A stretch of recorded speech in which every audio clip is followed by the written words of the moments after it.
The same religion that's capable of hideous acts of destruction can also be capable of moments of healing, of restoration, and of hope. But educate a girl, and you educate her entire family. There is a sun within every person. When that anger sets in, write it. Write the letters, but don't send them. You never want to leave concrete proof of insanity.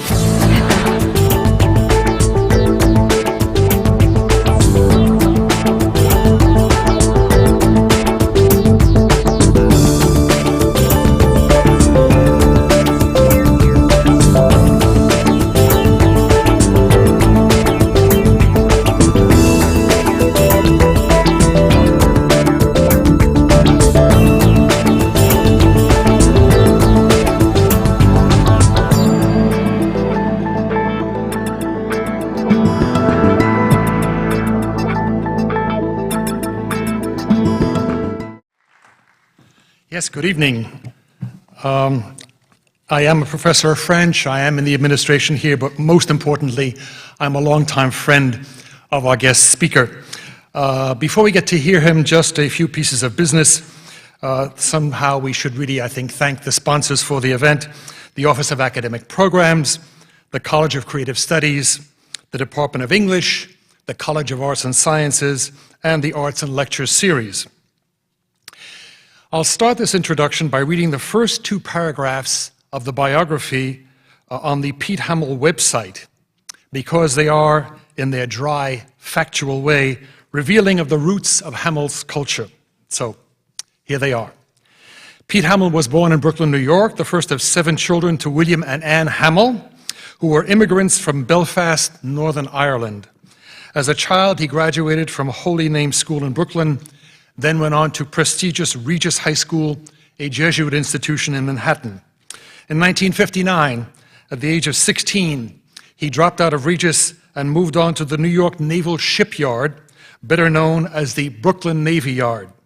There, during the peak of the Korean War, he served for a year as an apprentice sheet metal worker. At night, he went to the School of Visual Arts, then known as the Cartoonists and Illustrators School, hoping for a career as a commercial artist, end of quote. In a sense, it's all there. Born in Brooklyn. Here's the passage in his 2004 book, Downtown, My Manhattan, that relates the foundational moment when his fate as a New Yorker, a Manhattanite, was sealed. One Sunday in the summer of 1941, my mother took me and my brother Tom on one of our longest walks. We ended up at the entrance to the pedestrian ramp of the Brooklyn Bridge. We had never before seen this great span. From the Brooklyn side, the bridge rises in a graded arc.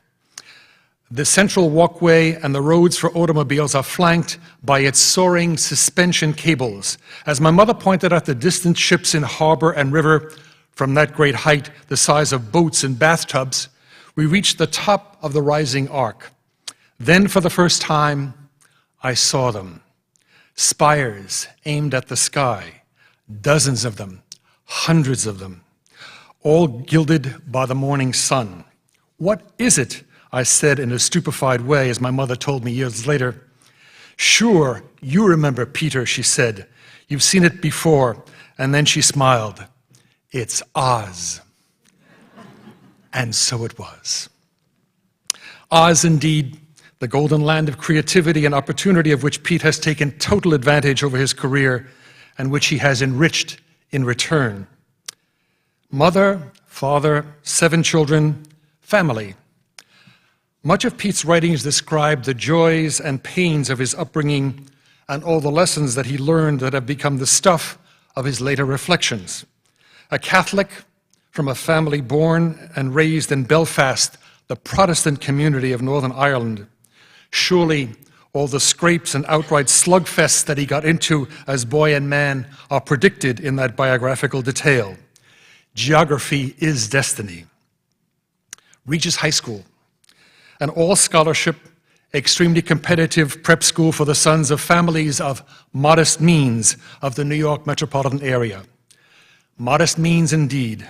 Most of us were flat out poor, and Pete goes into telling detail in his autobiography, A Drinking Life, about the almost impossible situation of keeping a pair of shoes, his only pair of shoes, in working order. While the rest of us were struggling to read Caesar and Xenophon in the original Latin and Greek, Pete was spending much of his time drawing cartoons, for which he had a distinct talent, and which explains, I think, why some of the scenes in his memoir are so graphic. Sorry about that, Pete, I couldn't resist.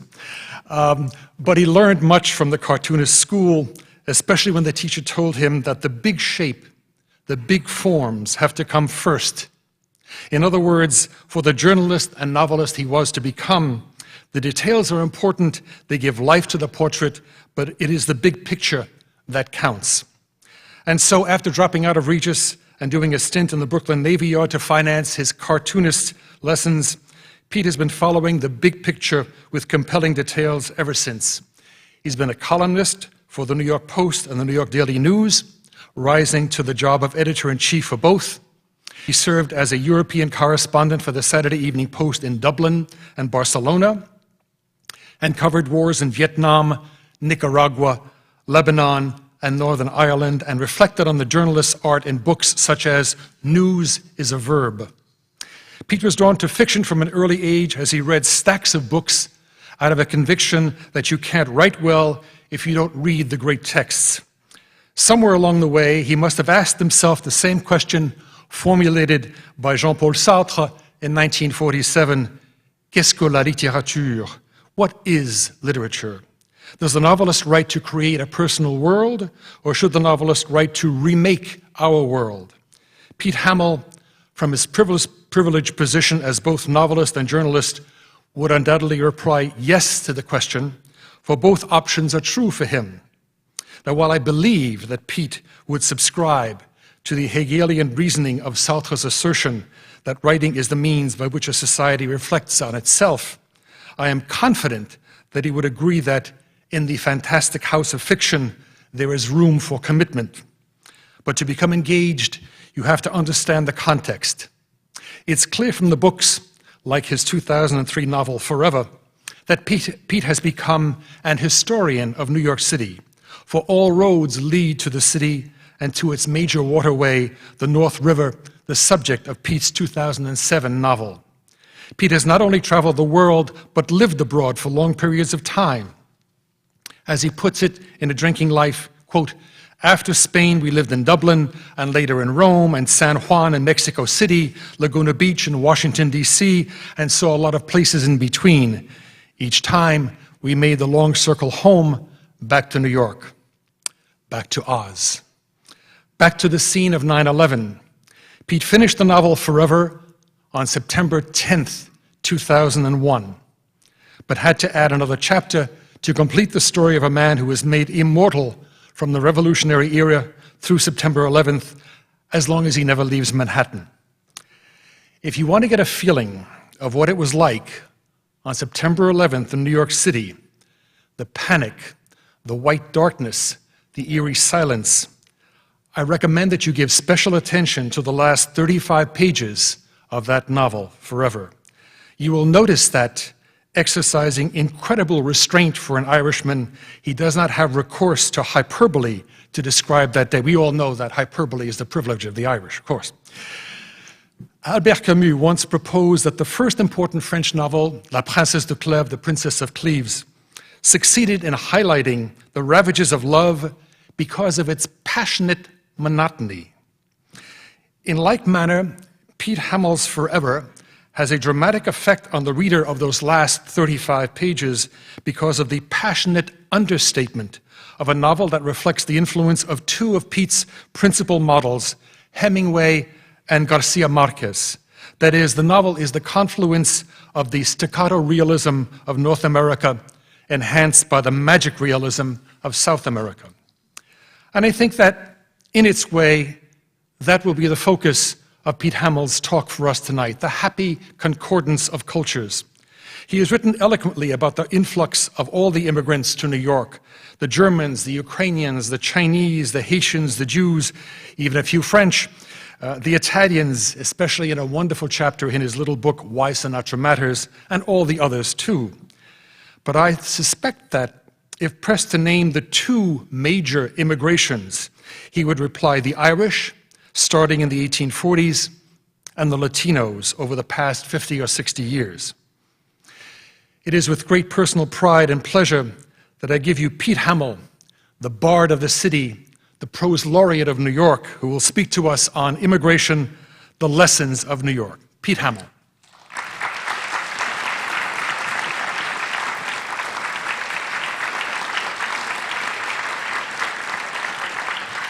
Thank you. Thank you. Those words are a hard act to follow, I must say. I'm at the age where I have to keep summing up who I am and what happens without having a corpse in the room, you know? And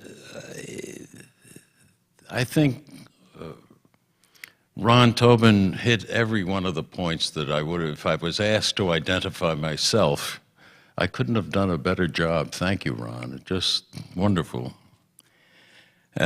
Tonight's subject is obviously one that's right now the subject of much anguish, anger, fatalism. Immigration is suddenly always followed by strings of italics, particularly if you're listening to talk radio, which I can't do and write at the same time.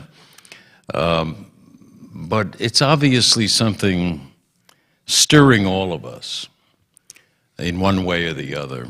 And it's a subject about which I can't be objective. As Ron mentioned, my mother and father are both immigrants from Northern Ireland. They met in New York in a dance hall that still exists called Webster Hall, although there hasn't been an Irishman in the joint for about 30 years. But they met in 1934, the year in which North River takes place, although they're not in it except in spirit. And it was a place where the Irish went from different parts of Ireland and from different parts of Belfast even. And by that time, in 1934, my father had already lost his left leg. He was kicked during a soccer game in the immigrant leagues, in which there was a German team and a Jewish team and an English team and several Irish teams. And of course it was a time before penicillin or sulfa drugs, and the only way they could do this when gangrene had set in by the morning was to reach for a saw.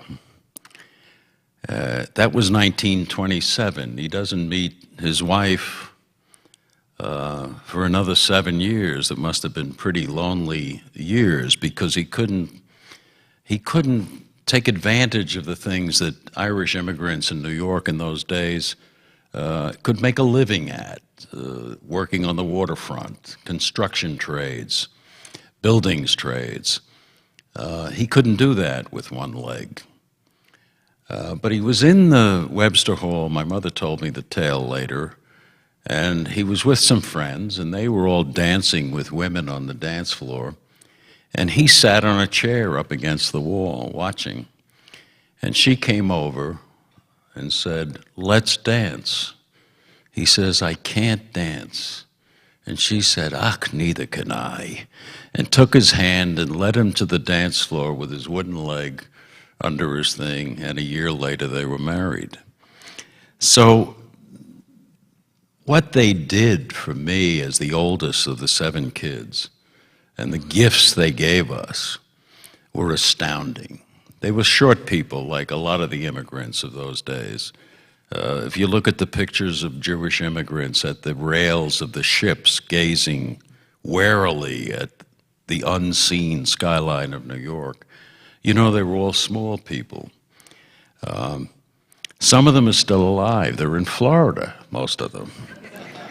They back out of driveways doing 82 miles an hour, and you can't see their heads. You know, it's the classic headless driver.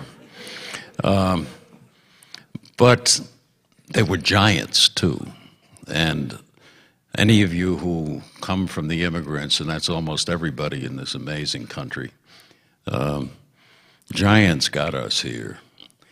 And so I always try to honor them, and not just them, but the millions of people who were like them. In my neighborhood, it was essentially Irish, Italian, and Jews. The great black migration from the South had not begun. It didn't begin till the early 50s. The Latino immigration hadn't started yet from Puerto Rico, and it wasn't really an immigration because Puerto Ricans were American citizens from 1917 on. But there's no way that I can think about immigration today without thinking of them and the kinds of things they did for us, all those people. At the same time, there was another aspect to this about why I can't see this thing very objectively. In 1956, on the GI Bill, I packed up with another friend and off we went to Mexico. I wanted to be a painter. There was a school in Mexico called Mexico City College that accepted GI Bill students. It was an amazing, wonderful place with a good art school and a couple of good writing instructors. But I understood in the first weeks I was there, because I spoke not a word of Spanish except gracias. So they would ask me my name, I'd say gracias. You know, they'd ask me where I lived, gracias. And it made me understand what it's like to be an immigrant without English, without the language. Because the basic thing that really you feel incapable of doing is expressing decent manners.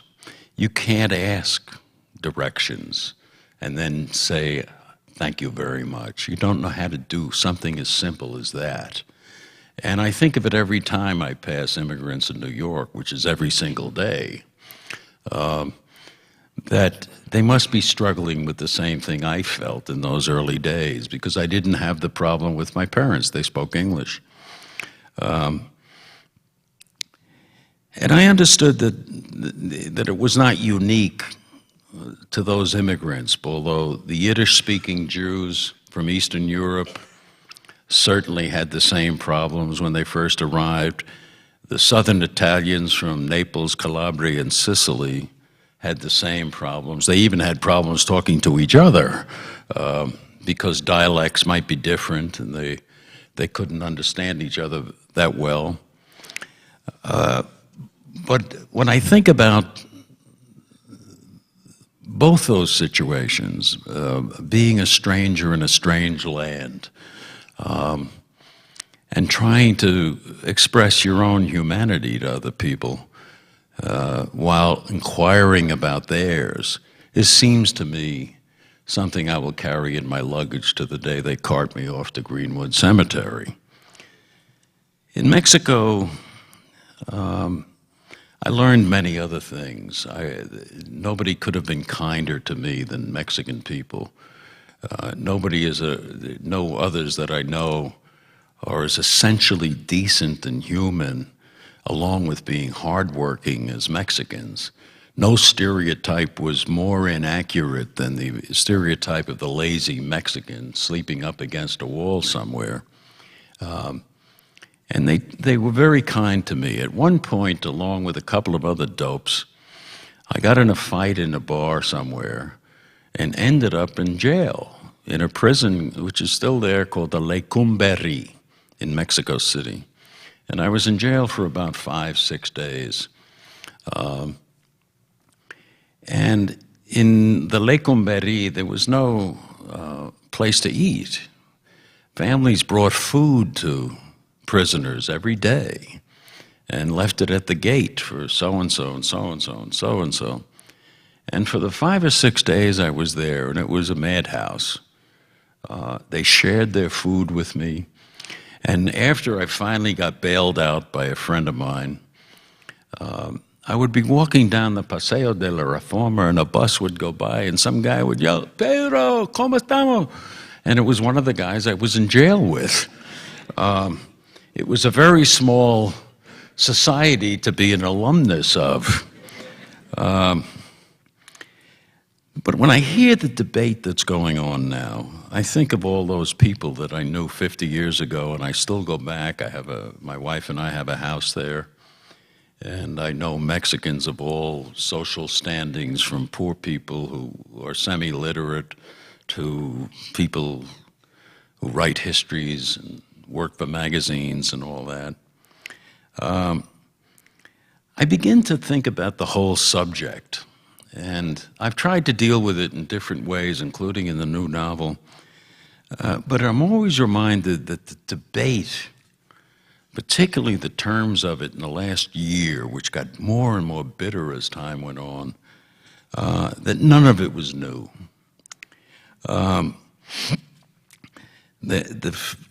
The quality of the immigrants themselves and what they believed in work above all. They didn't go to New York to sit on the stoop, and they still don't.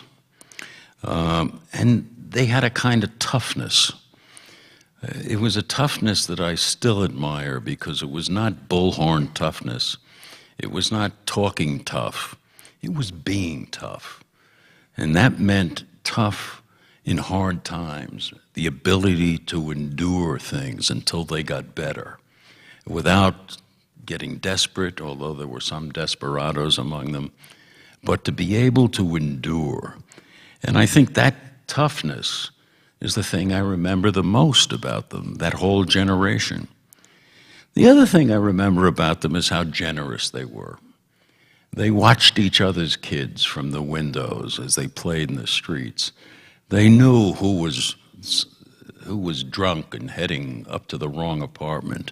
If there was a thief in the neighborhood, and there were very few because there was nothing to steal in neighborhoods like that, they watched. In a certain way, it was very Irish. There's a famous Irish novel of about 40 years ago called The Street of Squinting Windows.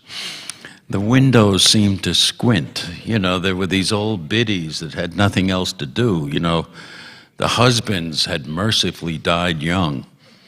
And so they would dress in black, go to mass in the morning, come out around 1:30 in the afternoon, and then watch, usually for signs of sin, which is very difficult to do, and I tried very hard when I was about 14 or 15 to commit real sin. I couldn't do it. At the same time, they were so kind to any of us who were kids. Some of them were women with kids whose husbands were off at the war, because it was the kind of neighborhood that didn't profit from the war. It fought the war. There was a billboard with the casualties painted on every week. Who died, who died, who died. There were flags in the windows that turned into gold star flags when somebody was killed. So the war was with us all the time. But at the same time, they were giving us these amazing things. One of the most amazing things was the way the Italians taught the Irish how to eat. The Irish food at the time was about, I mean, guys on eating C rations, who were Irish, were saying, this stuff is great, you know. It's like women at a spa, you know, on the 5th day of starvation, talking about comparative merits of airline food. But the Italians taught us. They showed us how to make food taste good. They gave us the aroma of garlic and oil. They made us understand that you can be poor, but you can also eat. That food was not, as the British had told the Irish, food was not fuel. It can be more than that. The Jews were giving us other gifts. One of them, most important, when Ron talked about Regis and the Jesuits, I was convinced at one point that all the Jesuits were Jews, because the way they valued education, excellence, the moving on, whether you were poor or not, it didn't matter, that you could learn something and be better. It was an amazing gift to give us, at the same time giving us the big gift, which I think the Jews gave all New Yorkers, which is the gift of irony, the difference between what's promised and what's delivered, which people in New York and a lot of other places, including right here, I'm sure, think of as an American attitude towards things. Yeah, it's a nice day, but there could be an earthquake tomorrow, you know, that kind of thing. I always think of it as leading inevitably to one of the secular saints of my youth, Lenny Bruce. Lenny Bruce was, for those of you who are too young to have heard of him, if you've never heard him, go out and get the CDs, they still exist. But he was also a theologian. And I remember so clearly, I was about 21, back from the Navy, about to go to Mexico, going to see Lenny Bruce somewhere. And he was doing a routine, and one of the things he said was, "It's a good thing they didn't electrocute that Jesus of Nazareth. We'd have these buildings all over the world with chairs on the roof." And I said, I never thought of it that way, you know. But that was one of the gifts that we were given. I also think there was something else going on, though. Charles Dickens went to New York in 1841, and he went to the Five Points, which was the worst slum under the American flag then and probably forever. It had no water. The myth of the dirty Irish was in fact based on truth. Because there was no water, you couldn't wash every day. You had to go to a municipal well 4 or 5 blocks downtown and pay for water and carry it home. And most people there were so impoverished they couldn't afford that every week, until later on when the Croton water began to flow even into the Five Points. And Dickens goes into a joint in the Five Points, and he sees a young black dancer who was a freed slave from Rhode Island named Master Juba, J-U-B-A. And in his book, American Notes, he writes about seeing Master Juba and how he's the greatest dancer ever, says Charles Dickens, who was at the beginning of his fame. And he writes this piece as journalism, too, before the book was published. And it appears in London, and somebody says, "We have to get this Master Juba over here." Meanwhile, some of the Bowery guys, the Bowery music promoters, had read the same piece and said, "What if we team this kid up with an Irishman?" And they find a guy named John Diamond, who's the best clog dancer of the day. And they put them on together, and it was very much like cutting sessions at a place like Minton's in Harlem in the 40s, where bebop was invented.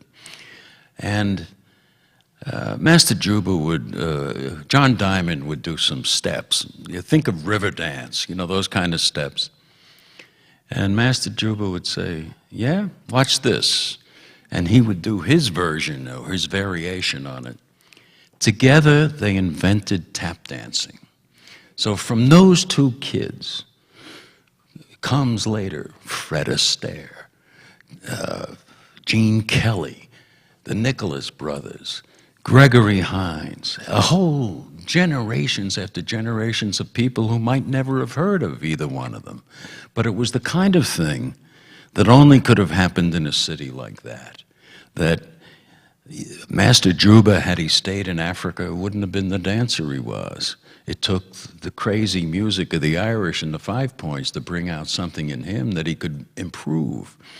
John Diamond, if he'd stayed in Ireland, would have been the best clog dancer in his building, maybe, but not in all of Ireland. Together, they created this thing, which I think is the genius of New York, of mixing cultures, of allowing the joining of cultures together so that something new emerges. In that case, it was a musical newness. And I think it follows the pattern that all these immigrant groups have given to New York. It almost always begins these days with food. Suddenly you look up, there's an Afghan restaurant on Lexington Avenue. You say, what is this? What is even the food about? And people go in and take a chance, and the next thing you know, there's people outside the door trying to get in. It then moves to music, and we've seen this particularly with different generations of all kinds of immigrants, where the music begins to get into the culture in a way. Latin music is the most amazing version of it, but music from the American South that blacks brought to New York, that became part of the New York sound.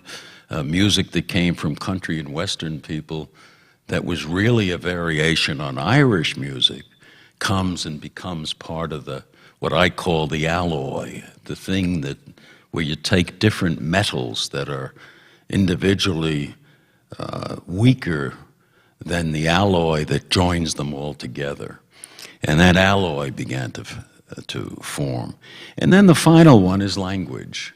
Words begin to find their way into the language, and they're there to stay.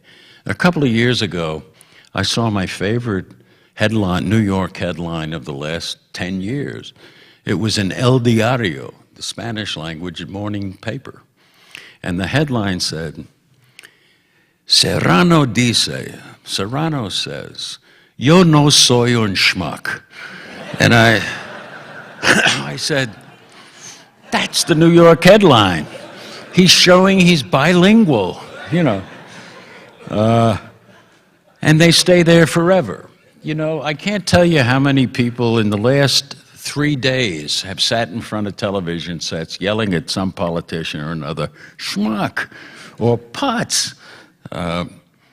They're there to stay.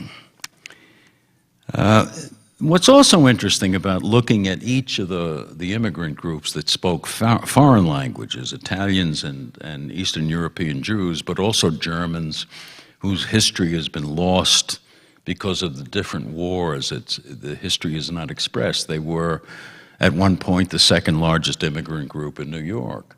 And a lot of them changed their names because of German baiting. And, you know, it was a period in World War I they were banning Frankfurters. And that's when the hot dog took over as a better word for it. It's not as good as freedom fries, but it's the same, it's related. You know, it's the same family of... In Carnegie Hall, they stopped playing Mozart and Beethoven during World War I. It was bizarre, but not new.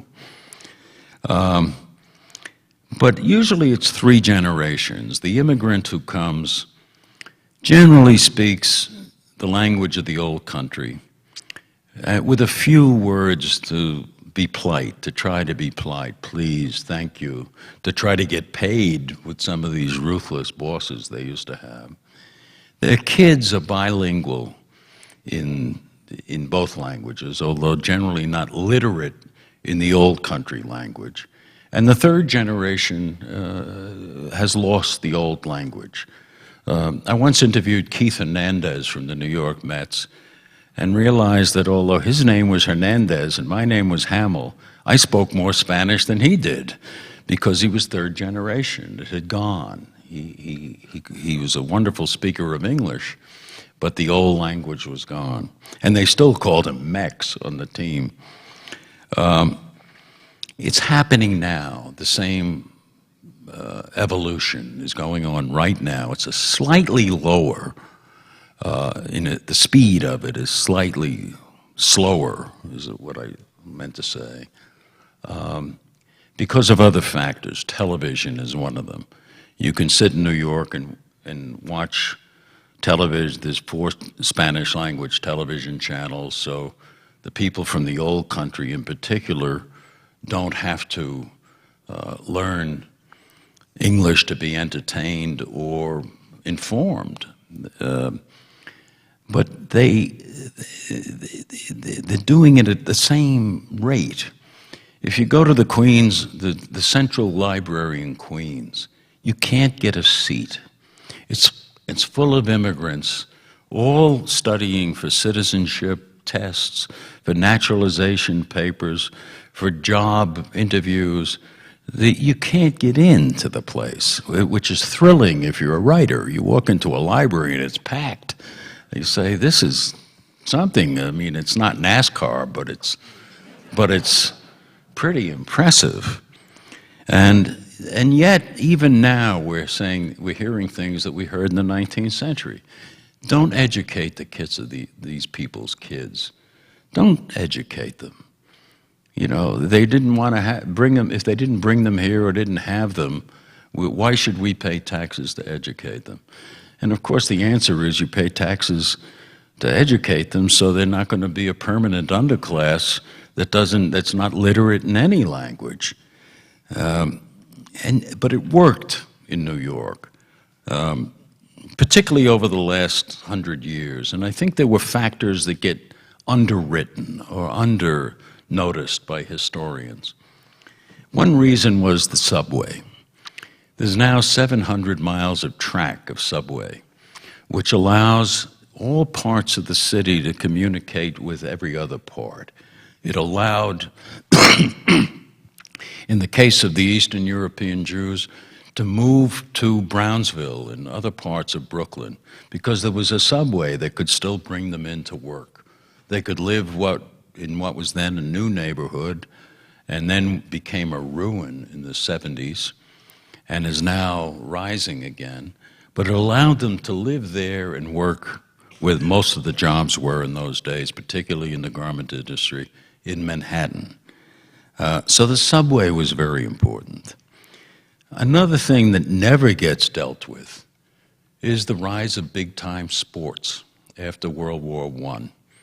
You know, you ended up, the Yankees get evicted from the Polo Grounds on general principles and build Yankee Stadium, and suddenly there were 3 teams in a city in which people who were Irish, Italian, and Jewish could all root for a team, not for a religion. It was a religion if you lived in Brooklyn.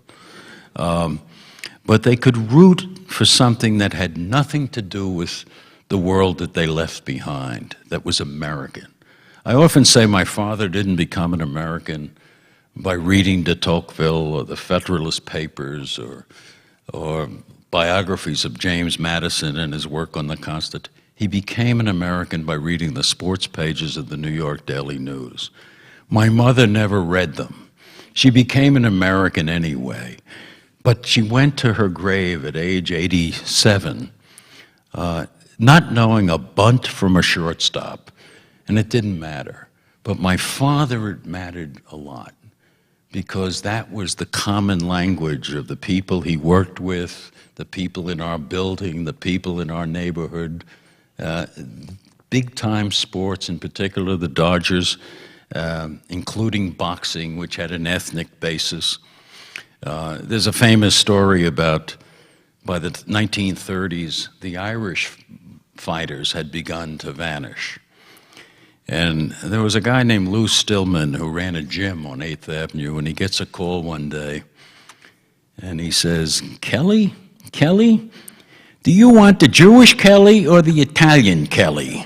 And that was what was going on by then, because the managers were Irish, but the fighters were either Jewish or Italian, and hoping for a crowd by calling themselves Kelly.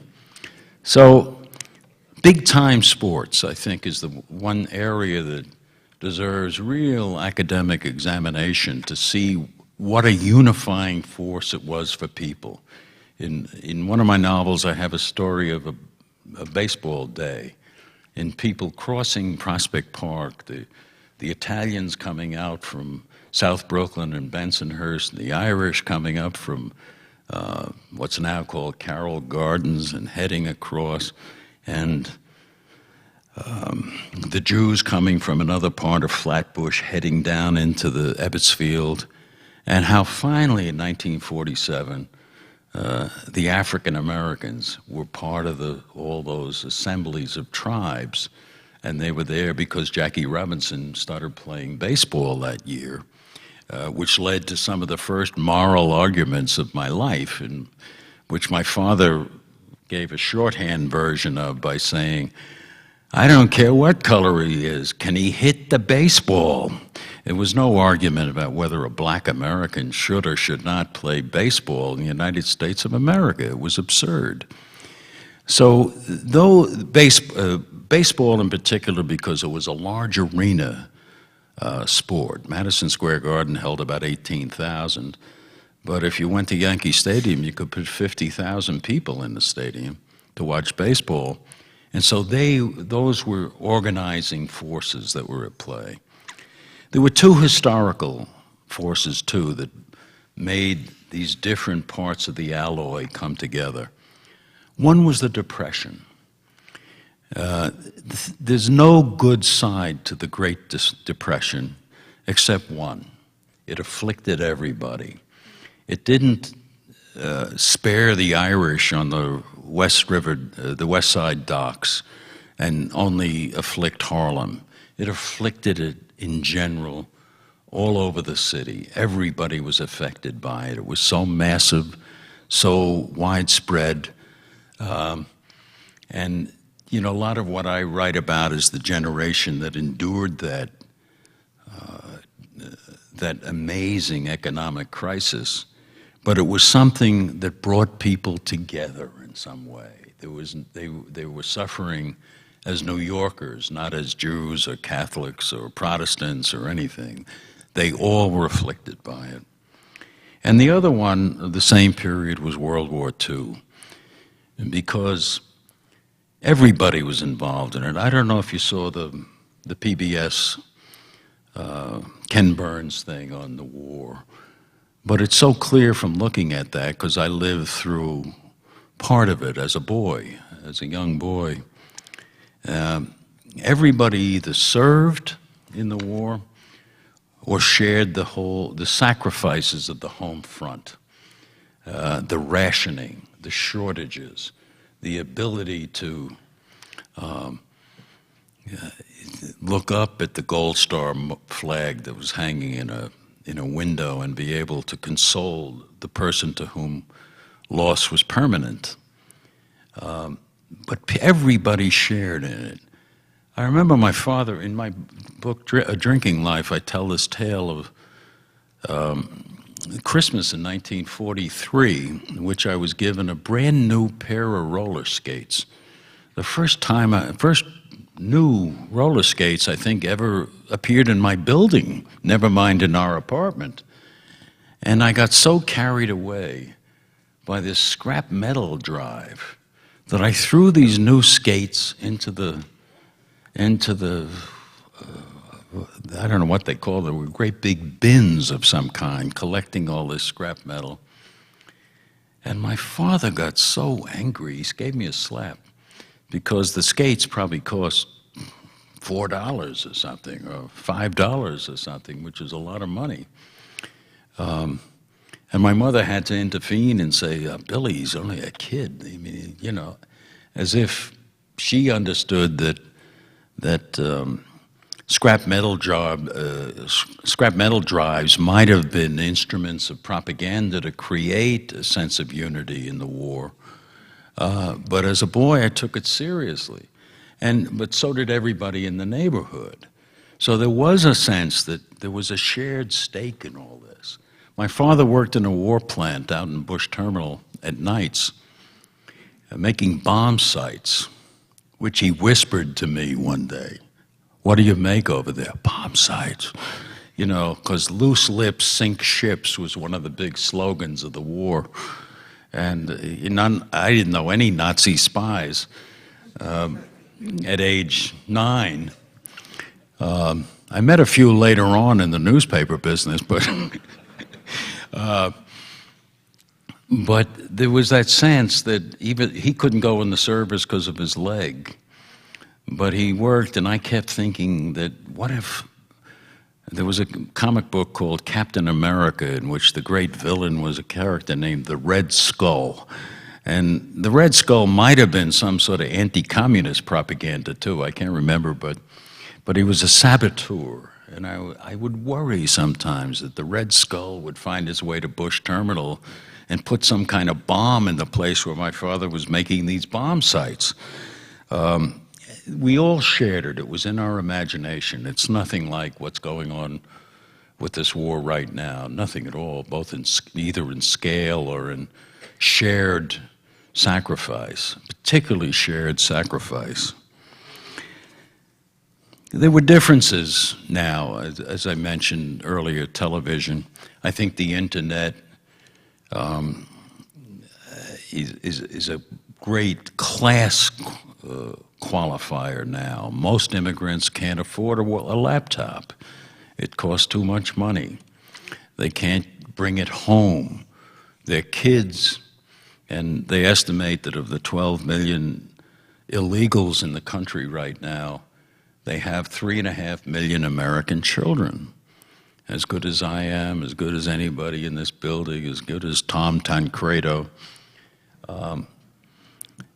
So there's a class division going on about who can have access to this extraordinary new tool in this century.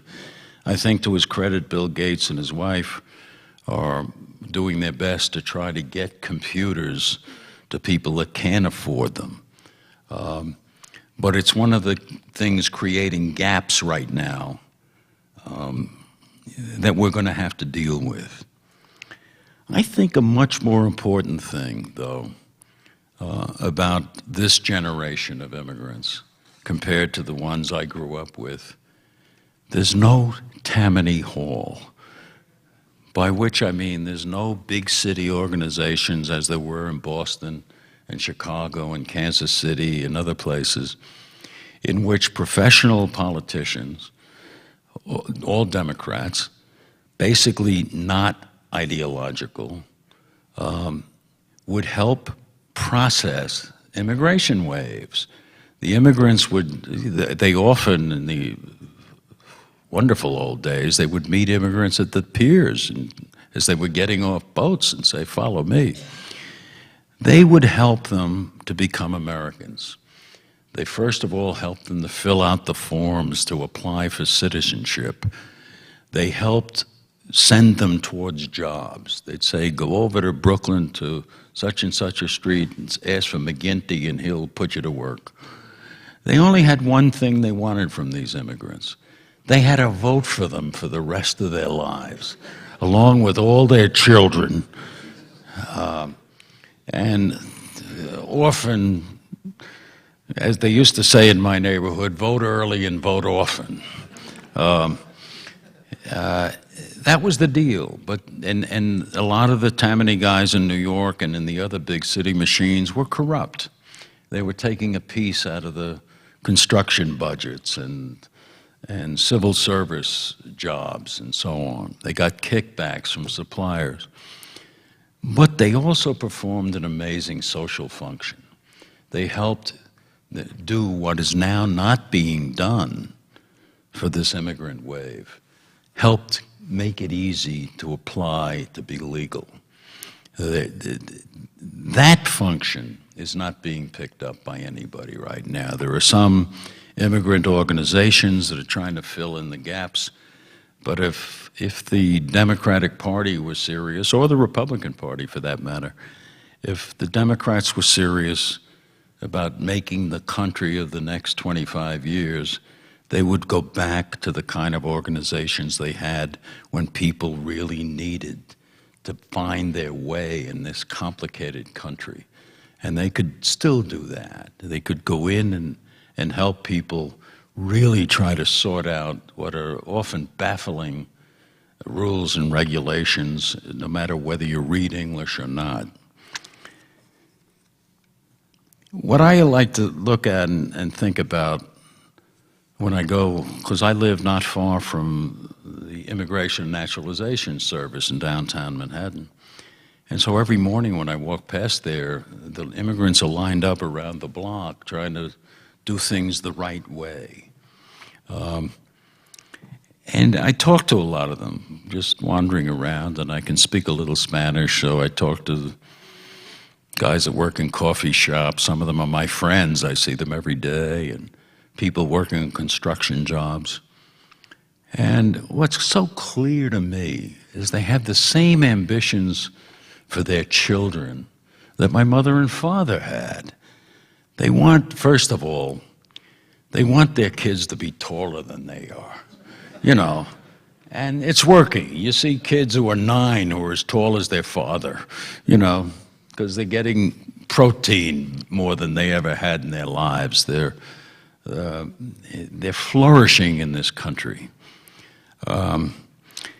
Above all, more important than that, they want them to be better educated than they were.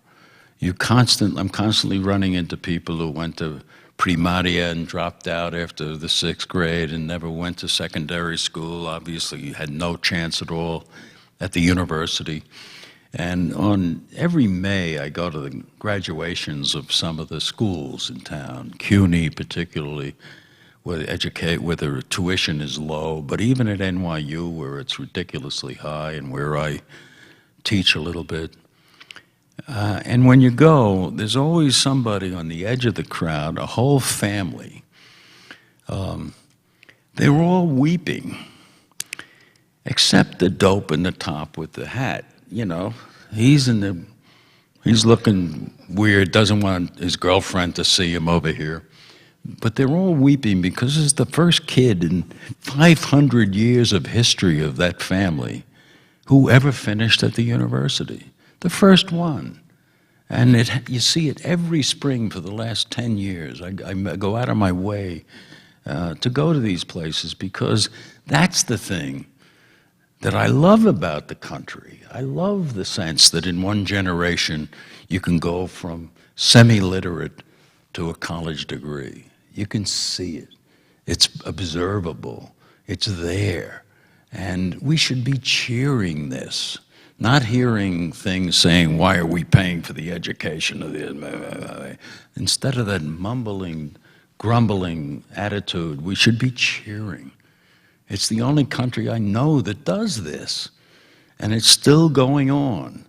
I'm sure if you come here in May and all those kids are out there with what I always think of as an aircraft carrier version of a yarmulke. You know, it sits here, but it's got a flight deck. You know, I don't even know what the name of it is. But if you go and you see those kids and see those families and how important it is to them, because just like my parents, they don't come to New York or any other city with any illusions about having something as fancy as a career. They want a job. They didn't come to sit on the stoop. They want to work. They want to be treated decently. They can be treated a lot more decently by being allowed to become citizens or join unions and do the things that still are beyond their grasp. But they're amazing people, those people, and we should be cheering the fact that they chose this country to come to. And part of what they gave us, and still are giving us, is this belief that in the absolute importance of work, particularly work as it applies to school. You know, people worked at being successful in this world. And it's not, they used to talk about the luck of the Irish as if the Irish were so stupid they could only succeed if they had good luck. And the Irish had handicaps when they came, mostly about illiteracy. But this other sense that when you come, you're not alone. When you come, the Irish, my mother, I remember, used to send $5 a month. That's all she could afford to her brother in Northern Ireland. And during World War II and in the first 5 years after the war, she couldn't afford $5. Mexicans are sending money back to their families in Mexico, sending billions of dollars back to those families to help them live reasonably decently in the most impoverished parts of Mexico, which is not an impoverished country, but it has impoverished sections in the south. that are being supported in some ways by people who are working as short order cooks and gardeners and collecting garbage at 3 o'clock in the morning. The other thing that they're replenishing, these new immigrants, is what I think is the most dominant emotion of a city like New York, and that's nostalgia.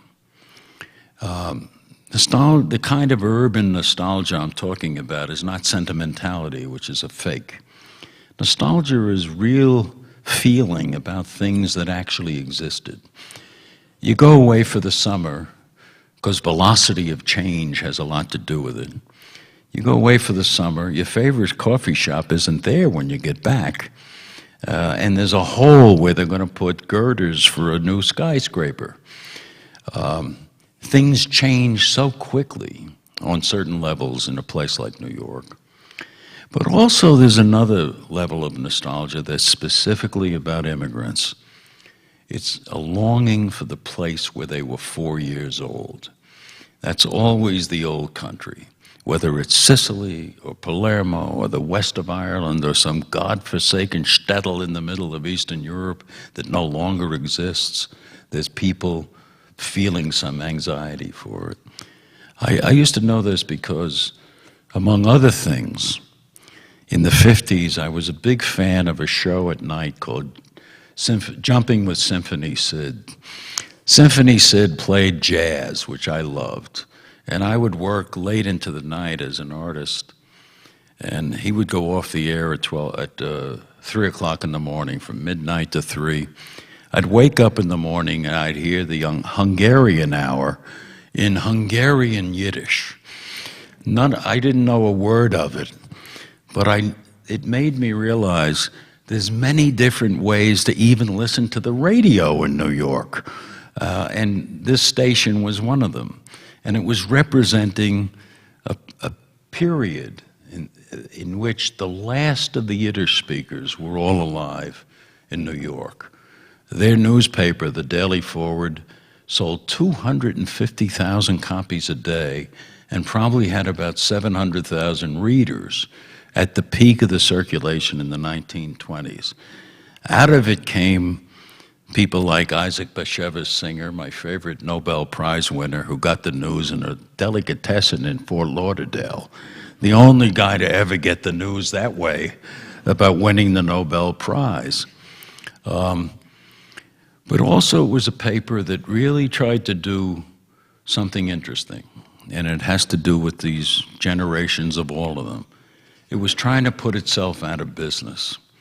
If it did its job right as an agent of assimilation, of explaining the city to the immigrants who spoke only Yiddish, it would eventually go out of business because their children wouldn't be speaking or reading Yiddish for sure.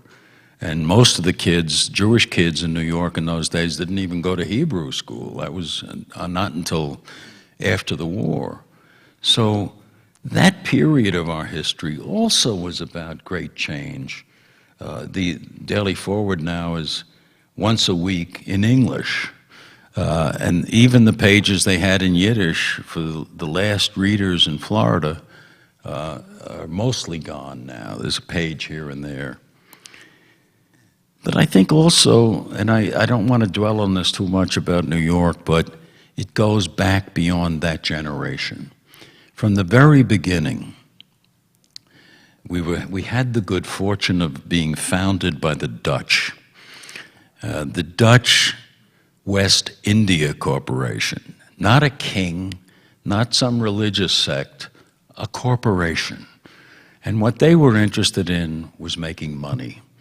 So they didn't come with noble goals. I always think of the way it felt to arrive at the foot of Manhattan Island in 1630. It must have been like some of those Ray Bradbury stories about the isolation and loneliness of living on Mars as among the first settlers. They came and they couldn't bring anybody else. So people don't emigrate from rich countries, and the Netherlands was a very prosperous country, through trade, by the way, not conquest. and they were very tolerant. Jews were able to live in the Netherlands, so even the Jews didn't have to leave the Netherlands to go somewhere else in those days in which anti-Semitism was common around the rest of Europe. So they opened the doors and allowed anybody in. There was an official Dutch religion, but even the Dutch didn't care much about it. Most of what they did was making money, drinking, wenching, and smoking. It was like paradise to some of them. But what they knew, that the only way that it could work, at one point in, I think, 20 years after the foundation of the settlement, 16 languages were being spoken in New Amsterdam. 16. And they knew the only way to make that work was through a policy of tolerance. It was the thing that made sense, that you had to say, okay, there's people who are not like me, so what? Let's go to the bar and we'll talk about this. And they instituted what essentially was a policy of tolerance. Peter Stuyvesant, who unfortunately has a school named after him, who has an apartment complex to which Ron Tobin spent part of his youth, he was not so admirable. You know, he would wander around in a rage with his silver leg, peg leg, and he wasn't so nice to some people. Although years later, he was buried in a place on 2nd Avenue near the heart of all the Jewish theaters, the Yiddish theaters. And there he was in the graveyard of St. Mark's in the Bowery.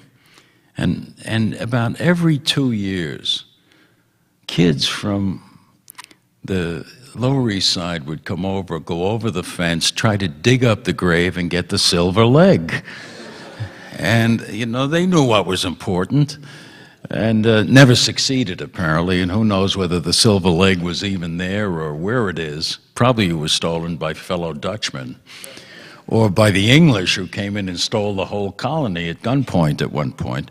But the English also knew that they couldn't make it work without maintaining the policies founded by the Dutch. And so for the more than 100 years that the British ruled the colony, it was still the most tolerant of all the settlements that were made on the east coast of the New World. The Spaniards had obviously settlements in California, in New Mexico, in Santa Fe, and places like that, in which they also used intelligence in what they were doing. The Black Legend was invented by the British, not by the facts, and did a good job in certain ways of making a kind of civilized encroachment into the New World. But we did have other things that happened in the 19th century that also were relieved by the continuity of what the Dutch gave to us. There were big problems when the Irish started to arrive after the Revolution. There was no Catholic church in New York until after the Revolution. The first one was St. Peter's down by the Trade Center. It was burned down at one point and rebuilt in 1835. But there were riots down there, anti-Catholic riots, because they thought these Catholics were coming and starting to ruin the neighborhood, essentially. It got more intolerable later on. But first, the beginning of the Know-Nothing movement started. And the man most famous in the Know-Nothing movement in the early days was Samuel F.B. Morse, the man who invented the Morse code and a pretty good painter. And he ran for mayor in 1836 and lost, thank God. But even by the middle of the Civil War, he was still defending slavery. He was somebody who believed in the absolute superiority of the people who got there first and didn't want that to be corrupted by all these new arrivals. And that ended up with the arrival of the first Irish in flight from the famine. And they had real problems. Most of them were illiterate. They estimate now, although nobody knows exactly, that 100,000 of them didn't even speak English. They spoke Irish. They came from the west of Ireland, usually from Donegal or from Cork, without ever seeing Dublin. And suddenly they're in New York, not speaking English, and not being able to read it if they could speak it, in a place where they would see more people in an hour on a Saturday afternoon walking down Broadway than they ever saw in their lives in the villages of the west of Ireland. Suddenly they're in this place. And I have a friend at NYU who's trying to trace some of the specific histories of the famine Irish, and one way you would trace it would be in Ireland to find letters that were written home and saved. And there's not hardly any letters until the American children start writing them for their mothers and fathers.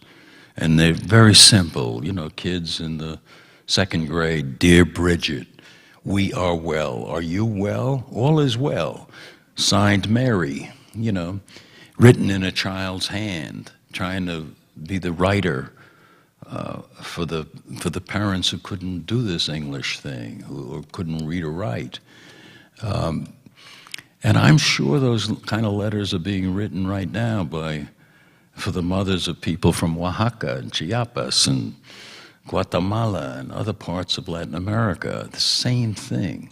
I see these kids walking along with their mothers every day, either Chinese kids who are a huge part of the immigration wave.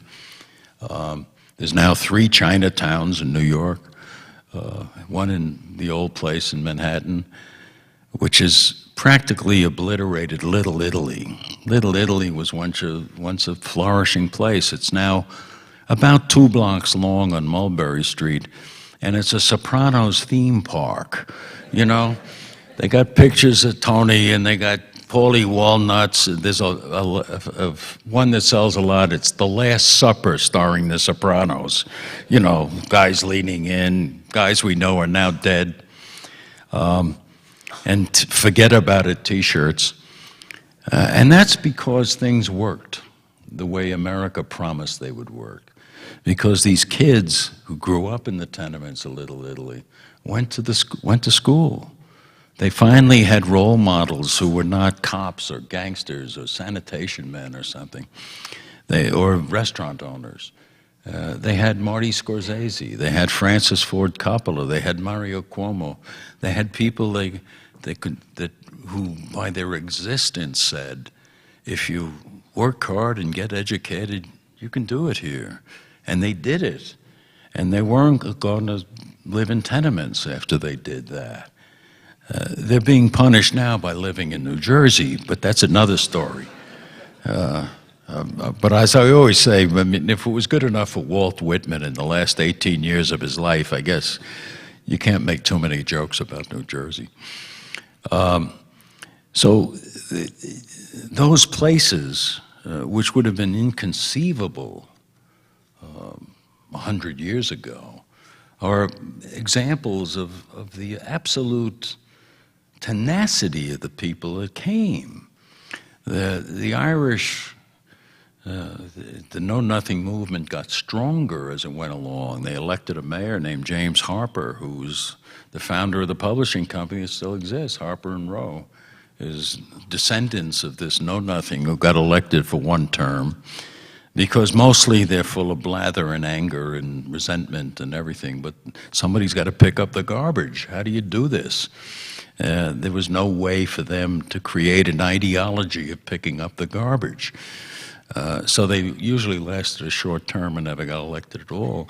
And there was more violence in the 19th century. The worst riots in American history were the draft riots of 1863, which were overlapping riots. The reason they always use the word riot plural is there was a class riot, there was a draft riot, there was a race riot, and there was a looting riot just to go and steal stuff.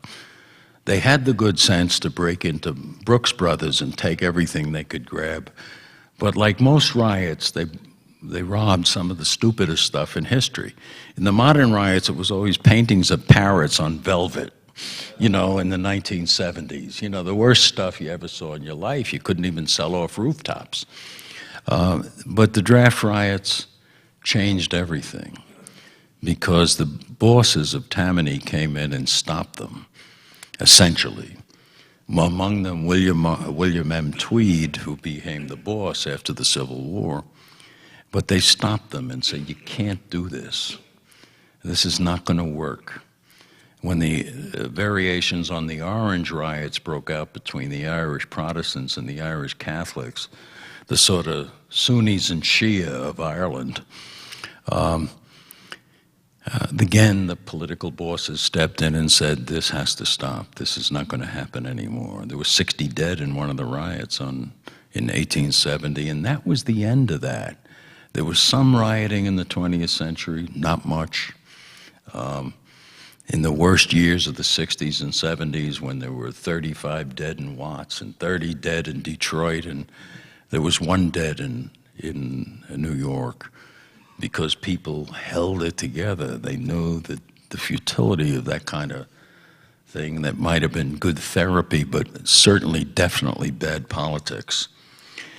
Also, the church had a lot to do with it. There was a guy named, about calming things down and exerting strength. There was a bishop named Dagger John Hughes, who also threatened to arm his parishioners if harm came to any of them. There would be a second Moscow, he threatened, which is pretty chilling, I guess, when you think that the last Moscow burned to the ground. And nobody was harmed. The threat was sufficient. Things began to change quickly after that, because I always cite the example of Thomas Nast.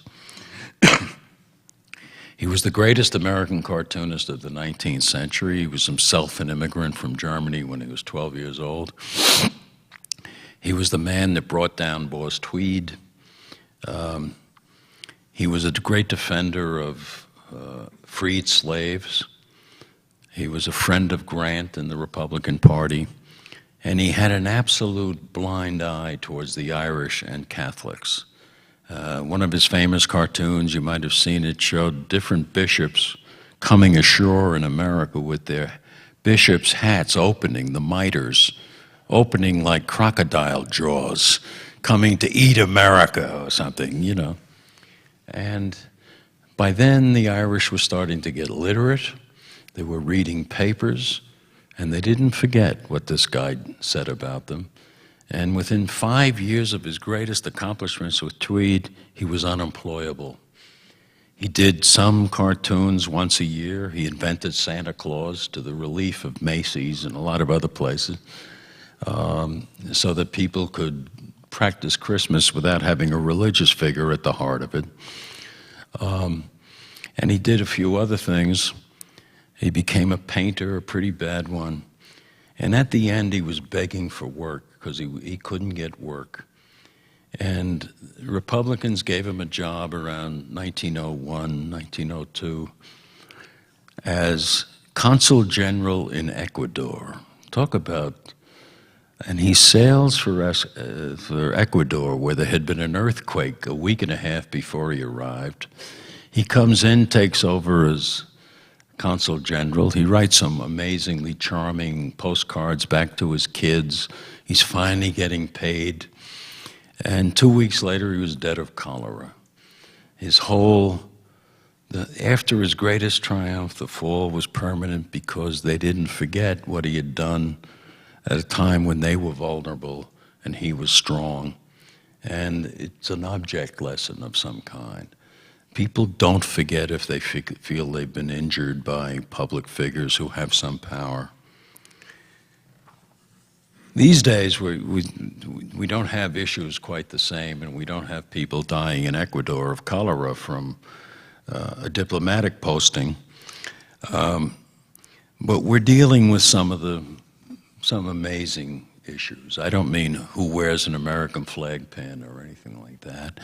It's what we do about the 12 million that are here. People are talking about deportation. Can you imagine what it would take to round up 12 million people? If you tried to round up 12 million canaries, you'd have a hard time. But trying to round up 12 million people and leave their kids to foster care, their American children, as you take them kicking and screaming off to detention, you'd have to detain them the way they did in Chile after Pinochet took over. You'd have to have tent cities and ballparks or something to house all of them while you got them to the border. And they're not all from Mexico. Only half are from Mexico. The rest are from China, from different Asian countries. In my building right now, there's 5 guys working on the facade. They're all from the Ukraine. I said, when did you guys get here? He said, I don't know nothing. So it seems to me in this issue, the impracticality of rounding up 12 million human beings is the heart of the matter. You couldn't do it, the American economy would collapse because somebody has to do this work. And everywhere that immigrants have arrived, particularly in New York, the figures are healthy. The crime rate, it continues to drop. The welfare rolls are not going up. People are coming to work and they're not displacing anybody in a place like New York. So it has to be thought through in some way. Do we really want to do that? Do we want to create a world in which there's not one tomato on a plate in California? Because there'll be no tomatoes or lettuce or anything else if you said, let's round them all up and wait for Jenna Bush to take a job in the Salinas Valley. Or join the Marine Corps. I mean, the people from ICE, the immigration enforcement people, are now rounding up people, taking them out of poultry plants and things like that, and leaving chaos behind because they're not thinking of the consequences of it. But if the Iceman cometh, people have to think about what happens next. We're not too good these days in Washington thinking about consequences. I always think about, particularly about things. One of my favorite Republicans, Pete Domenici of Arizona, and he has a very clear memory of what this could be like. In 1943, at the height of World War II, there were roundups not just of the Japanese in the West, but of Germans and Italians all over the country. And one night they came to Domenici's house. He was 9 years old, 1943, knocked on the door and hauled his mother away. She had come to the United States when she was 3. Her name was Alda. When she was 3 years old, she didn't know from papers or any of that. And it should never be forgotten, by the way, that awful slur, WAP, stands for without papers. That's where it comes from, without papers. Because we had these racist laws in 1924, 22, banning all Asians, Japanese, Chinese, Koreans, everything, and banning Southern Europeans, not banning them, but reducing their immigration numbers to 2% of the number of them who were in the United States in 1890. This is 1924. And the countries it was directed at were Italy, Greece, and Spain. They didn't want all these dark-haired people who looked strange and had olive complexions and loved eating food that had taste. They didn't want them in the country. And they knew that Jesus had blonde hair and blue eyes. They had seen the movies and the posters. So there was nobody there at the time. Anybody who started coming in the 20s was from any of those countries was illegal. And Domenici's mother was one of the people brought in. She was 3 years old when she came in with her father, who was also illegal. And they came and grabbed her. in the middle of the night when Domenici was 3 years old, took her away, and she was gone about a week. And finally, the uproar, they got her out of the jail and helped her do the paperwork and get it resolved, and she was legal after that. But people do come knocking on the doors late at night in this country too, and we should not be encouraging that to happen anymore. I could go on and on with cases like that, but there's one story about my mother I want to tell, and then we'll take questions. When I was I used to love to go with my mother to Manhattan, because my father couldn't go because of his leg. He never, as it was in his lifetime, he never played ball with any of his 6 sons. He never danced with his daughter. He never marched in the St. Patrick's Day parade. She was the ambulatory person in the family. And because she had no money, she thought of Manhattan as a great show, which it was, and she would take us. And we loved to see the wreck of the Normandy, which was a luxury liner from France that burned at the pier in 1942 over on the North River. And we were going over there this one Saturday. She was taking me, and my brother Tom, who was 2 years younger than I am. And I was about 8 or 9, and he's 2 years younger. And we're walking, heading towards the west side and the river on 43rd Street, I think it was. And there was what we would now call a homeless man sitting against the wall in a little doorway and begging. And my brother Tommy and I, as Brooklyn apprentice dopes, started making remarks, and my mother lost it and said, and got angry at us and said, "Don't you ever look down on somebody unless you're giving them a hand to get up." And that sentence has stayed with me to this day, because it was not just her saying that. Everybody that I knew from the neighborhood I grew up in had the same attitudes.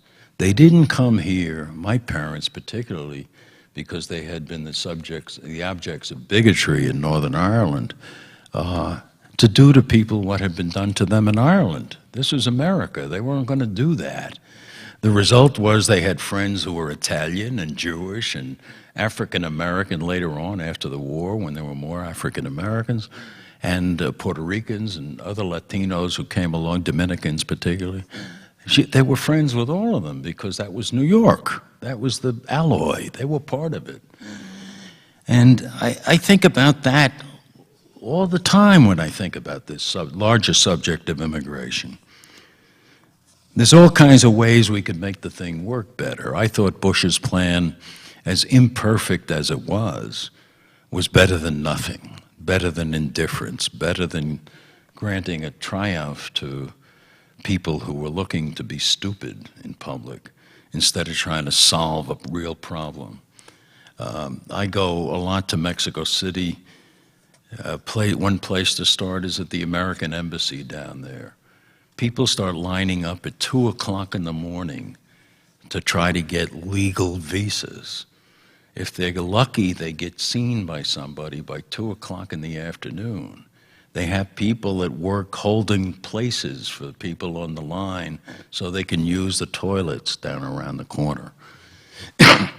If we had more visa-only mini consulates spread around the country to do this legally, we could get what we need, which is a labor supply, somebody that's going to pay Social Security for all those baby boomers who are about to hit the pavements all over the United States.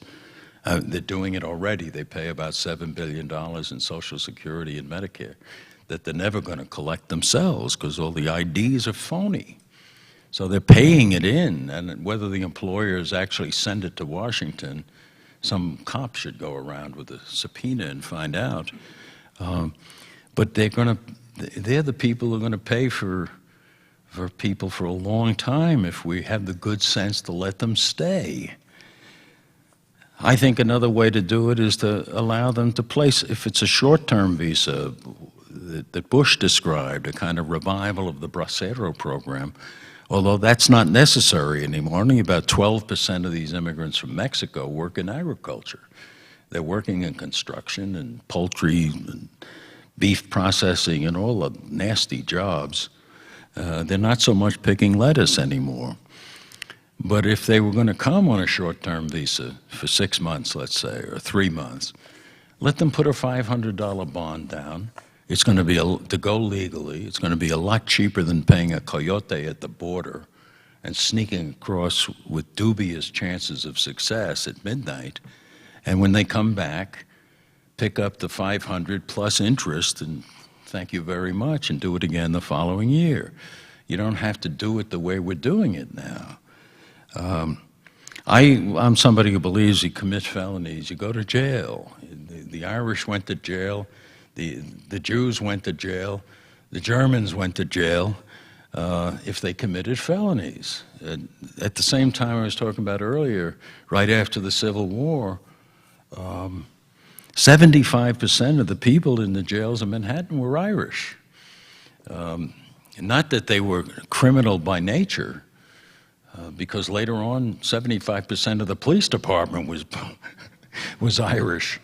But Nelson Rockefeller didn't stick up gas stations. He sold them gasoline. So it's poor people that commit certain kinds of crimes and poor people who end up filling the jails. So nobody is saying amnesty for felons or anything like that. If they're felons, they get tried, convicted, go to jail. If they didn't kill their family, the family can visit them. But the vast majority are not felons. We should be doing more of that. I don't know about building a wall. I think it's, to some extent, a waste of money because it's unenforceable in some way. It's a 2,000-mile border. Bush wants to bring in 6,000 additional Border Patrol or National Guard or something. If you divide it into 3 shifts, that's 2,000 per shift. That gives you 1 guy per mile for the border. And so that doesn't seem to me to be a solution to this problem. The solution is to regulate supply and demand and be able to say, if you want to live in this country, some things you have to do. And here's the way to do them, the way Tammany did in the old days. I think the one final thing is the way we treat the immigrants. I think that to the extent that they're examples of patience and fortitude, we have to have the same 2 virtues. I love the 2 names. Those are the names of the lions on the steps of the New York Public Library at 42nd Street. Patience is the name of one lion and fortitude the other one.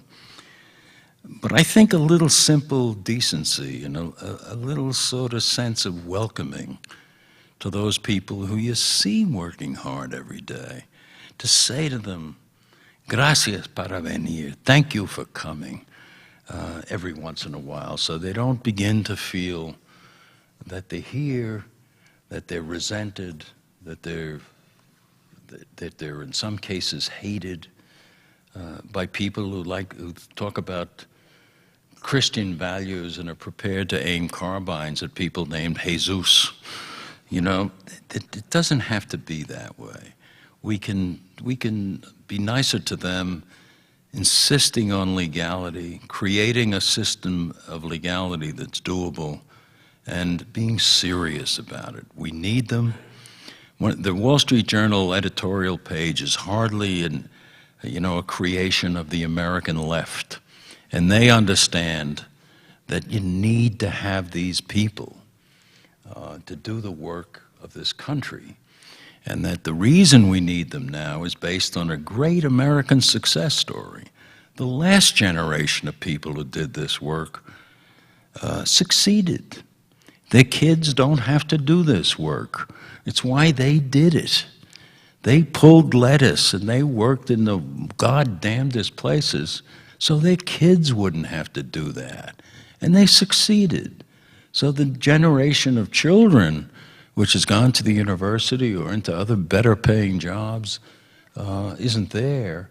So now we need a new generation of people who can do this. And that's the one that's among us now. And we have to figure out a way. I don't pretend to have all the answers to it. One thing I do know, deporting 12 million people is not the solution. And being in our hearts un-American is not the solution either. I think we're a great country. We are made of great people. My life was made possible by my parents' decision to leave the place they were in. And I want to make sure that these young kids here have a shot at the same kind of life I had. And I think we're yet to see the greatness that's going to come out of them. So with that, I will take questions.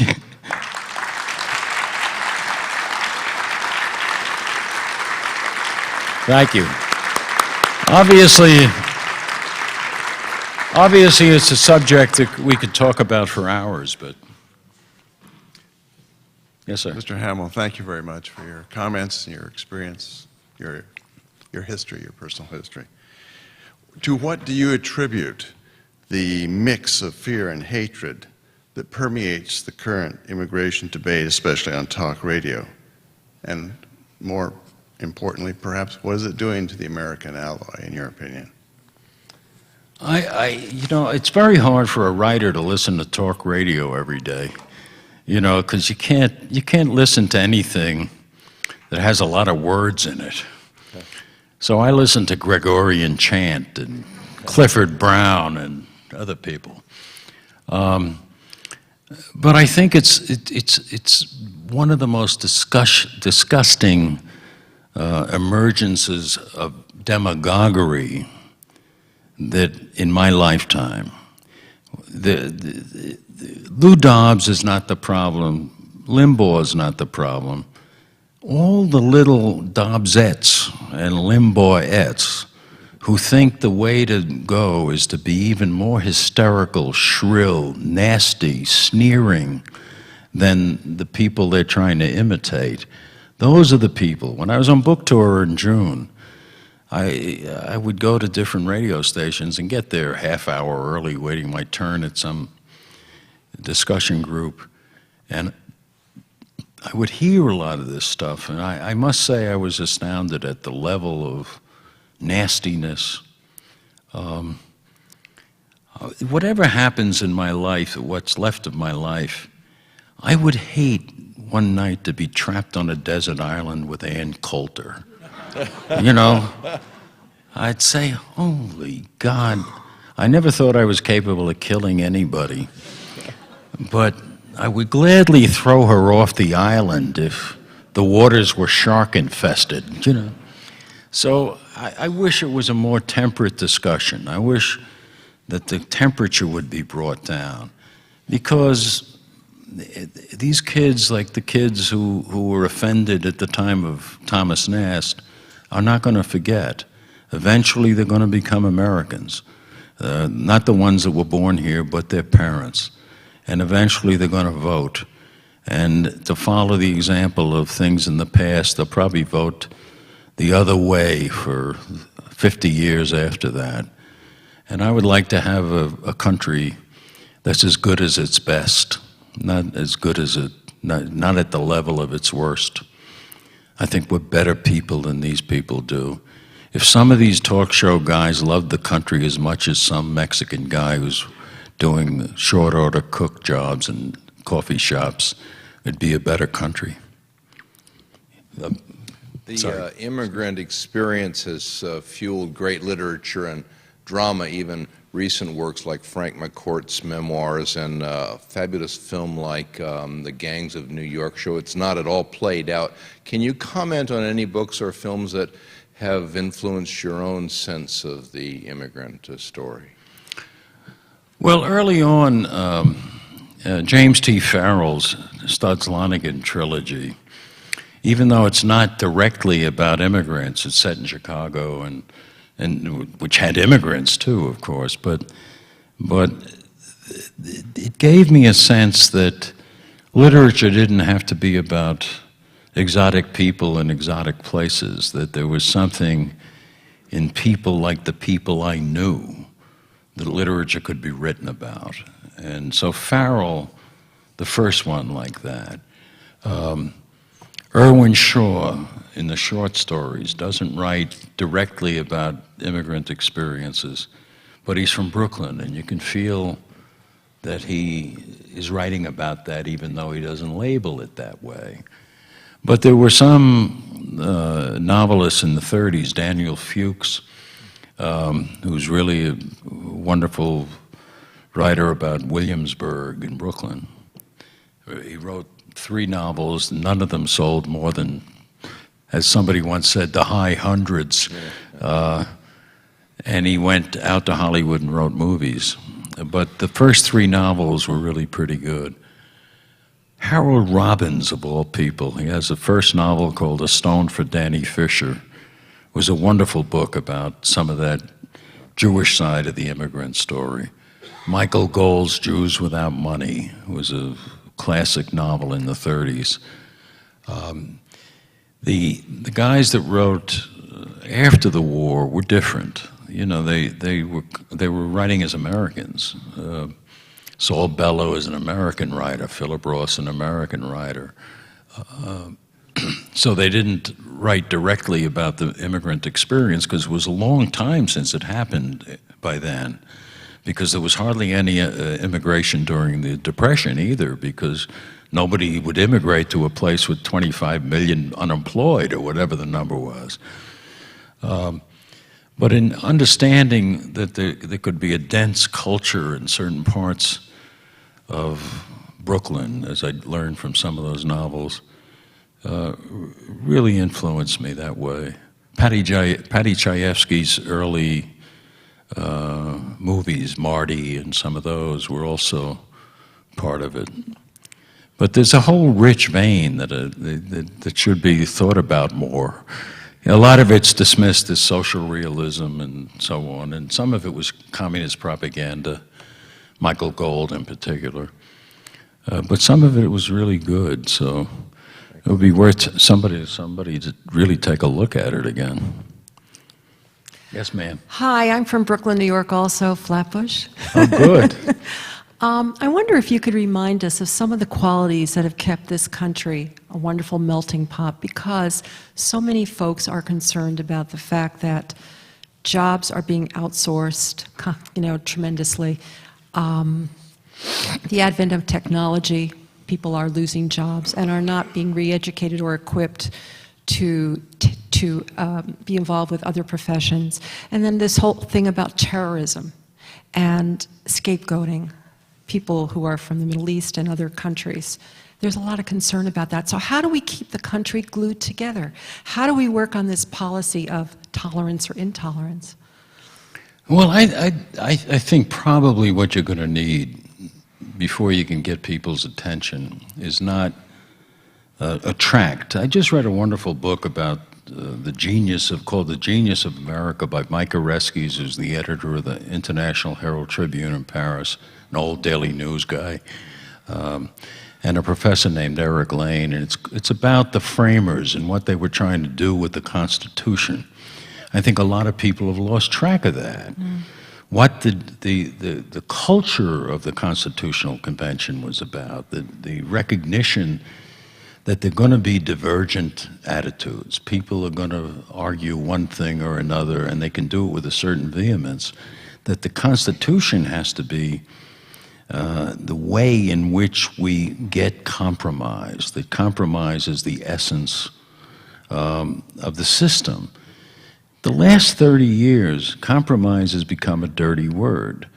The New Left thought it was a dirty word. You know, Mark Rudd and all the student guys all thought that liberals were the bad guys. But there was also this whole demonizing of the opposition that went on with a lot of the right-wingers in the Republican Party. If you demonize the opposition, how can you compromise with him? He's the devil by definition. So I would hope, and I've written about this 10 years ago, that we're heading into a dead end here where you can't have politics. Barry Goldwater, for example, who I admired, even though I never voted for him, and I interviewed a couple of times, he said near the end of his life that about the religious right, that they were trying to turn politics into a religion. And if that happens, he said, politics is over. And he was right. You know, you can't have these condemnatory attitudes towards the people you disagree with and make any progress. Well, the only thing we have in this country, because it's not a country of military coups or the tanks rolling up to the White House, is politics. Right. And you have to use politics intelligently. And you've got to start by stopping the demonizing. You know, Ann Coulter can't stand for the great, honorable, conservative tradition in this country. But these guys don't come from Edmund Burke. They come from Jerry Falwell or some other dingbat. I came back from Mexico about 2 months ago, turned on television, saw my first Republican debate of the season. Here they were, 11 guys lined up like a RICO indictment, you know, ready for the perp walk. And they were talking about evolution. Yeah. And I said, what? Evolution? It's a long time since the Scopes trial. Which one of the guys in the press corps is H.L. Mencken? What are they doing here? And I turned it off. Because that's some sort of part of the demonizing process that they're trying to present themselves.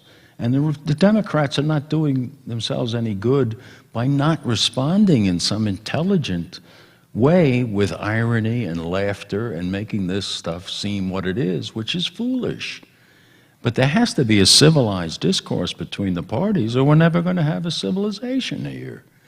And the immigration debate, which really was fired by talk radio and Lou Dobbs and a lot of other guys, is an example how we're inflaming a situation that's not going to be solved by fire in this case. It's not going to be solved by turning up the heat. The heat has to be turned down, and rational people have to say, okay, what's the best way to solve this thing? And throw out amnesty as a word, throw out the words that are getting people half nuts, and sit down and say, what is this thing? What is it about? How are we going to solve this thing? And having intelligent discourse, we're not having it right now. Have you thought about going on Lou Dobbs and counteracting some of what he talks about, or some of these other folks? Well, I can't choose to go on Lou Dobbs. If he called me, I went on Bill O'Reilly about 6 weeks ago. Oh, good. And I know him for years, you know, because I helped him when he was a young guy. And I got some of the most insane emails of my life, after I was on that show talking about this subject, about immigration, and it sounded, some people wrote in all caps, you know?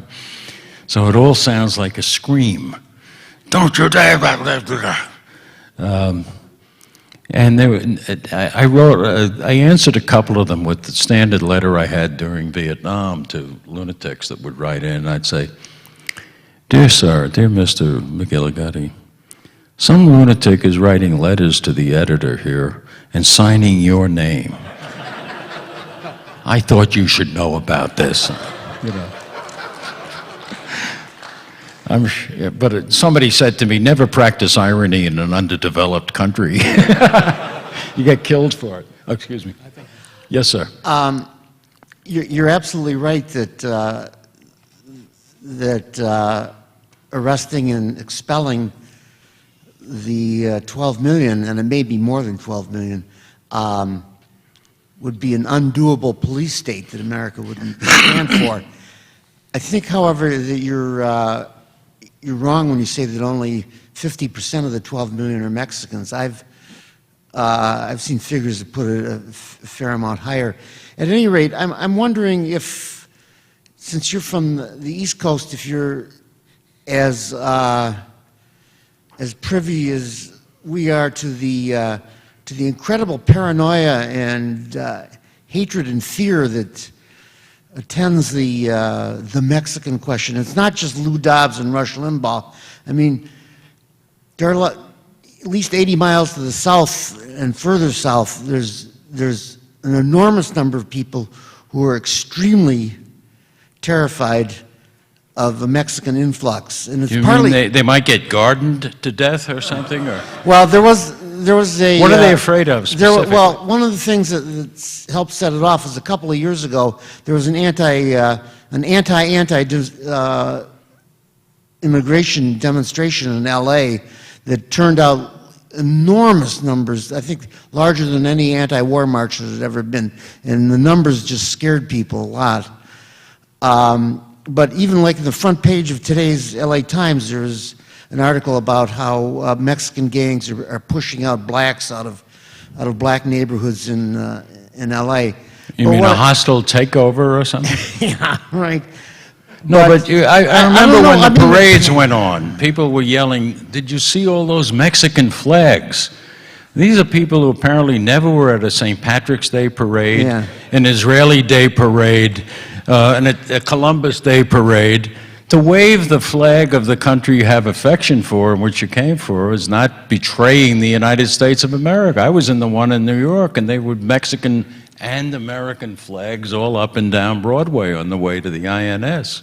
So if that's what you're talking about, But what's a politically feasible solution to what seems to be in limbo right now? Not limbo, but limbo. Which is well, a it's in solution to the limbo situation. because of Limbaugh, you know, in part, obviously. We're not going to see anything happen till the presidential election's over, because nobody, including the Democrats, is going to stick their chins out. They're afraid of this issue now. So it is in limbo, and that's sad, because the uncertainty that's attached to that is bad for the people who are in the status of illegality. It's worse for their kids. Imagine if you thought any night they'll haul your mother off somewhere, screaming the way we saw in Irving, Texas, on television a couple of weeks ago. Women screaming because they're not even going to have time to go back to tell their kids where they're going. They're grabbed at the plant and boom. And I think the echoes of that in the last century in different countries is spooky. You know, we're a better country than that. We're not the people who drag people off at midnight. You know, I think they should, whatever deal Scooter Libby gets, the Mexicans should get. You know, if he's got 4 felonies, remember, that he's guilty of. And if he gets amnesty, it ought to be for everybody. Just to get off the discussion, because the discussion's fruitless. We can't take 12 million people and throw them out of the country. And the numbers, as you know, are all approximations. But what I've read is it might be 50%, it might be 60%, but the rest, a lot of it's Asians, a lot of Chinese who come in on the Canadian border, which is very easy to get across, because we're all looking for dark-skinned guys, and we're missing the other people up in the north. All the terrorists that came into the country by border crossings came from Canada, heading for Seattle and other places. And back in the days of Pancho Villa, the Mexican Revolution, after we put these anti-Asian things in, right after the Mexican Revolution ended, the best Chinese restaurants in all of Mexico were in Mexicali. And classically, 22 Chinese guys would come for dinner and 1 would leave, because the tunnels we're still looking for existed then. They'd go in, come down, come up on the American side, and head for New York, I think, or San Francisco. So even if you put the wall, people can go under walls, or around them, or go to Canada. Take the boat to Canada and get off in Vancouver and work your way back if you want. So those are not, we got to straighten the system out and make it easier to get visas legally. Part of the Bush plan was after 5 years, you can apply for citizenship if you've been in the U.S. without a criminal conviction for 5 years. You pay a $10,000 fine, which they couldn't possibly get. You know, no immigrant in the history of the United States ever had $10,000 until their kids went away, and got married and left home. So, but you can fix that. That's what I mean about fixing it. Maybe it's $1,200 and you pay it $100 a month or something. There's different ways you can do it. But we got to do it. It's our country, and we're a great country, and we ought to remind ourselves of who the hell we are, at our best, not at our worst. I hate the ideas of guys sitting on the border waiting to shoot people. What the hell is that? Get a job, man. You know, it's so sad, you know, and it's not us at our best, you know. Okay. Thank you very much for the discussion, and Pete Hamill, and now we will move on to the book signing. Oh, okay. Thank you. Thank you all for coming.